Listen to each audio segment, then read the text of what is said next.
प्रिय विद्यार्थियों, मैं doctor Shivshankar Vyas, assistant professor, government law PG college Bikaner, LLB first year की हमारी जो क्लास चल रही है, जिसमें हम आने वाले पेपर के लिए जो तैयारी कर रहे हैं, उसी क्रम में आज हम बात करेंगे कुछ और क्वेश्चन किस प्रकार से पूछे जा सकते हैं, उसके ऊपर चर्चा करेंगे। तो अपना पेपर जो है वो है professional ethics, lawyers accountability and bar bench relations.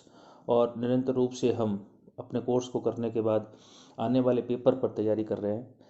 आपका एक जो प्रश्न 7 नंबर में पूछा जा सकता है वह है भारतीय विधिक परिषद की विधिक स्थिति या राज्य विधिक परिषद की विधिक स्थिति, legal position of bar council of India या स्टेट बार काउंसिल, दोनों की में से एक पर यह क्वेश्चन पूछा जा सकता है कि भाई इनकी लीगल स्थिति क्या है। तो एडवोकेट एक्ट का जो सेक्शन 5 है वह स्पष्ट करता है कि भारतीय विधिक परिषद शाश्वत उत्तराधिकार और सामान्य मुद्रा वाली एक निगमित निकाय होगी। अब हम सीधे पॉइंट्स पर आए तो इसको कुछ पॉइंट्स में हम देख सकते हैं इसकी लीगल पोजीशन को, ठीक है ना। तो सबसे पहले शाश्वत उत्तराधिकार होगा। जो भी ये परिषदें हैं उनका जो बात है कि भारतीय विधिक परिषद का शाश्वत उत्तराधिकार होगा। इससे क्या मतलब निकल कर आता है कि विधिक परिषद के सदस्य आते रहेंगे, जाते रहेंगे, परंतु परिषद का अस्तित्व हमेशा बना रहेगा। अर्थात सदस्यों के न चुने जाने से परिषद के विधिक अस्तित्व पर कोई प्रभाव नहीं पड़ेगा। ये हमने जब बार काउंसिल पर डिटेल में चर्चा की थी उस समय भी बात की थी। आज मैं आपको वापस उसी में से निकाल के बता रहा हूँ, समझाने का प्रयास कर रहा हूँ कि किस प्रकार से प्रश्न पूछे जा सकते हैं उस टॉपिक में से। तो शाश्वत उत्तराधिकार का मतलब जो परिषद है उसका अस्तित्व उसके सदस्यों पर नहीं है।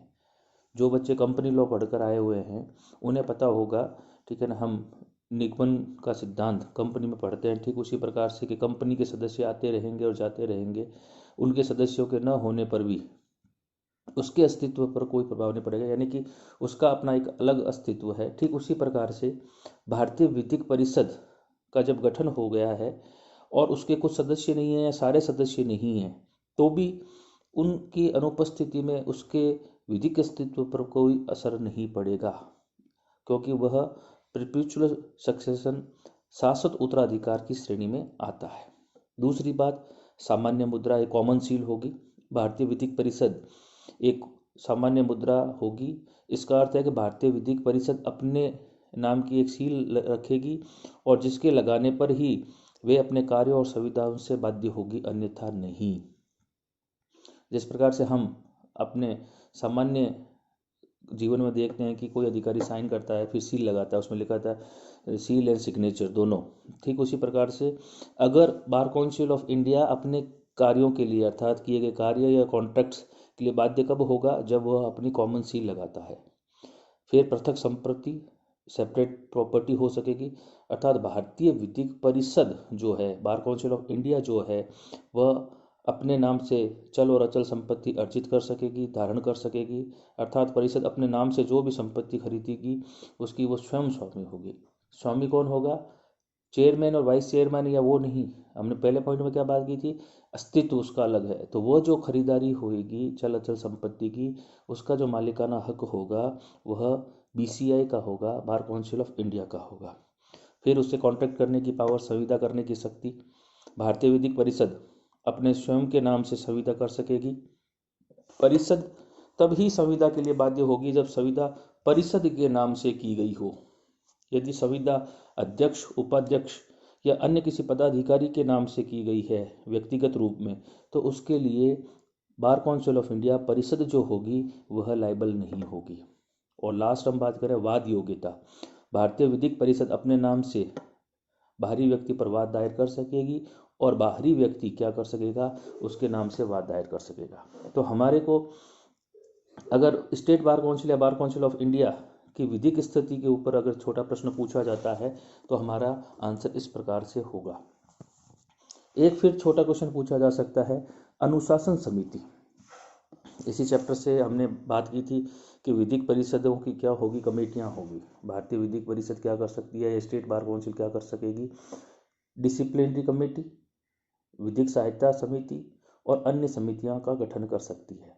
तो इसमें सबसे इम्पोर्टेंट चीज़ जो कई बार मैंने देखा है पीछे पेपरों में पूछी गई है एग्जामिनरों के द्वारा कि अनुशासन समिति जो डिसिप्लिनरी कमेटी है, तो सेक्शन 9 क्लोज 1 एडवोकेट एक्ट का कहता है कि भारतीय विधिक परिषद को ये शक्ति प्राप्त है कि वह एक या अधिक अनुशासन समितियों का गठन कर सकेगी।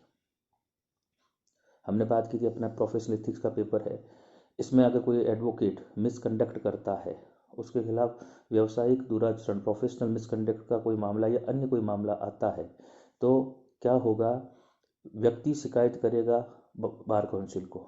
बार काउंसिल क्या करेगी, अपनी कमेटी कौन सी, अनुशासन समिति जिनका गठन वो कर रही है, उनको क्या करती है, उन मामलों को रेफर करती है, जिसकी हमने आगे डिटेल में चर्चा की थी कि अनुशासन समिति की प्रक्रिया किस प्रकार से काम करेगी।